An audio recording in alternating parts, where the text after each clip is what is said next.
अंगणात फुगा फुगवत असताना अचानक फुगा फुटला आणि त्यामुळे एका 8 वर्षाच्या चिमुकलीला आपला जीव गमवावा लागला आहे। धुळे शहरातील साक्रीच्या यशवंत नगर येथे ही हृदय पिळवटून टाकणारी घटना घडली आहे। आपल्याच घराच्या अंगणात फुगा फुगवत असताना तो अचानक फुटला। यामुळे चिमुकलीच्या घशात त्या फुग्याचा तुकडा अडकला आणि तिला श्वास घेण्यास त्रास होऊ लागला।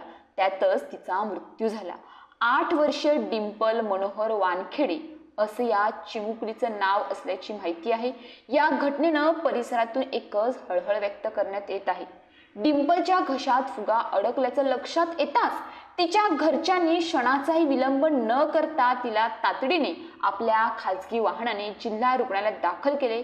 मात्र या दरम्यान डॉक्टरांनी तिला तपासून मृत घोषित केले आणि कुटुंबाने एकच टाहो फोडला।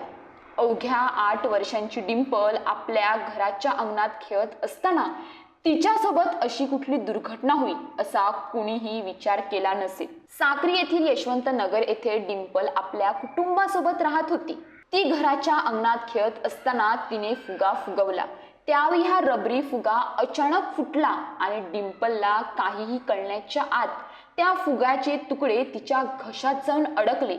त्यामुळे तिला श्वास घेण्यास त्रास होऊ लागला।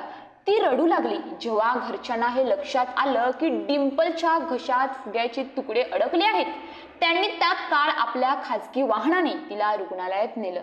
मात्र तोपर्यंत फार उशीर झाला होता। डॉक्टरांनी चिमुकलीला तपासून मृत घोषित केलं।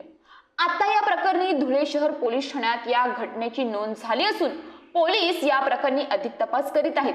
मात्र या घटनेनं लहान मुलांवर लक्ष ठेवणं किती आवश्यक आहे हे पुन्हा एकदा समोर आलं आहे।